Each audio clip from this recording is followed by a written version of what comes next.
Hi guys, this is Nidra. I'm back to do a tag video called Your Craziest Date. I saw it on my brother Mike B page as well as the Ghetto View, so you guys check them out. Anyway, my craziest date was a many months ago when actually I was on a breakup from my boyfriend at the time, who's my husband now. But anyway, a friend girl of mine decided to introduce me to her cousin. And with doing that, we agreed that he and I would go on a little date to the dinner and movie. So anyway, the guy picks me up and he has a blue Trans Am, loud car, whatever. Okay, I wasn't really into cars, but it was still for what it was at the time. It was popular back in those days. And so we were only about maybe 15 minutes or so from where everything in town was. So as we are driving, I'm noticing we're going in a total different direction, and we're going down long, dark roads, back roads, and I'm like, hey, I'm gonna have to jump out his car, choke him, do something to him, because he ain't just finna just attack me out here in these woods. But I'm remaining calm and I'm asking him, like, where are we going? We're going the wrong way. Is it another movie theater or restaurant or something? And he tells me, no, I just have a surprise for you. So he has the music going and we're making small talk all at the same time. I'm thinking of exit strategies. Because when I tell you we were in the going towards Boondocks, we did. So finally, after maybe 15, 20 minutes of driving, we end up in the Boondocks, which is country for, people that are not Southern. And it was a house, big house, whatever. And he tells me, I'm bringing you here to meet my family. And I'm like, what? Meet your family? No, you didn't bring me to meet your family. I know not. Anyway, I was hesitant, but since I'm out here in the boondocks, no payphones, no cell phones at that time, only pagers, I said, okay. When I tell you I done met the grandmama, the mama, the brother, the sister, the cousin, and all these people are like, oh, he's a nice guy, he's sweet, this and that, nice to meet you. He's looking for a wife. Now, I'm going to give you guys the old version of me and the new. I grew up with older grandparents. They actually raised me along with my mom. And so, yes, they were very big on marriage, my grandparents, where, they would speak about their marriage, how long they been married. And, I would always tell them that, well, especially my grandmother and mother, I didn't need to learn how to cook, sew, or nothing because I was young. I wasn't going to have no babies and I wouldn't get married. I just wanted to go to school, have fun, hang out. That was my life plan. And I've always heard people say when we make plans how God has, and that is so true. So I mean these people, you guys, and they talking about marriage and settling down and kids and home cooking, and I'm sitting there like looking at him like, we have to go because I have knots in my stomach, and the grandmother is telling me about young people doing the right thing, and when you have children and be married, and I appreciated that because I always love to hear older people. I mean, I never ignored the advice, even when I was younger, and they might have thought it went in one ear and out the other, because you know how when you're young, you just hear older people talking. If you want to do your own thing, you don't think it applies to you, but a lot of those lessons have come to pass in my life, and I'm so appreciative of it. And I'm looking at him like, yeah, he's a nice guy, cute, whatever, not big on looks or whatever. It's what's inside.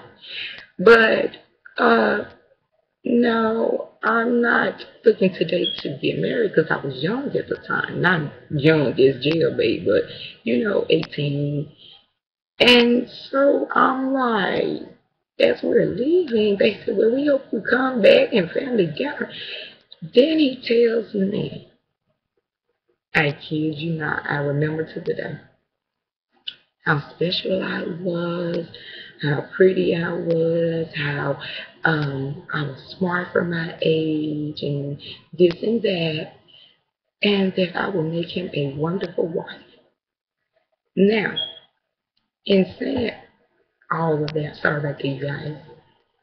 The very next day, he calls me back. Because keep in mind, from that day, there was the day to meet his family, and he brought me home. Like, I seriously, it weirded me out. The very next day, he called and made another um, um, suggestion that, you know, that day we should go out and do actual the movie at the dinner. Here's the kicker. The guy comes, right, has my friend as his cousin, comes outside. I can't make it up. Gets on one knee, pops open a ring box, and asks me to become his wife. This is based on when I met the guy. We just had a great conversation. We talked on the phone for hours. Um, just, you know, life and what I want to do, what he wants to do, and he proposed. And I did. Huh? And of course, you know, when people around, they expect you to say yes, and I was just stunned. And he just gives me this ring, beautiful ring, and says we will eventually fall in love. Yeah. See, it's many more stories where that come from. I'm only going to share a little bit of them, you know. But that stuck out to me like, I don't know who can top that. Who has had a date in one night, met the family, and proposed to the next day? Yes, he did. And I was standing there like just a deer in headlights. Like, what? And the kicker is, you know, of course, I didn't accept the proposal. And I gave his ring back. He spent $4 grand on this ring, showed the receipt and everything, and everybody's like, "Oh, that's lovely." You know, I'm young, so there was big money then or whatever. Years later, I moved, and he was working at this business. And my husband, whom I'm married with now, we walked in, and I saw the guy. And we were looking around, and you know, we said hi and whatever. It was kind of awkward, you know, because I hadn't talked to him since, you know, I kind of like ditched him, you know, because I thought he was just no need to me. And I remember we had a brief conversation, and he told me, "I knew you would be a great wife for somebody. I thought you would be for me." And I said, yeah, nah. See, because you threw your family on me, and I mean, I like people, I don't mind talking or whatever, but I am very shy if I don't know you, very timid. But no, this sister here at the time was not going to do babies, rings, marriage, cooking, selling, and all that. I was ready to have fun, go to school, just do my thing. But anyway, you guys, if you want to do this tag video, I'm not gonna tag anyone. But anyway, I just wanted to share a little bit of that. And oh, by the way, just a little insider. The guy went on to date briefly my cousin. But she didn't know he had already proposed to me because we're like kind of not so much distant, but we are distant since we didn't grow up in the same area. And whenever we talk about it or get together for anything, we laugh because I hold nothing against her. She don't hold nothing against me because it was like both, you know, at way different times because she didn't even know he was in the neighborhood I was in, and I didn't even know, you know, he had moved to the neighborhood in town where she was at.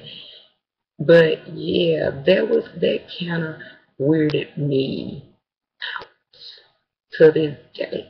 And when people say things like that don't happen, I'm a living example that that's what I gotta tell you. It's all about how you carry yourself. I'm not saying that you need to go out there and get a proposal on the first date or anything. I'm just saying I was the type of girl that was able to get proposed to.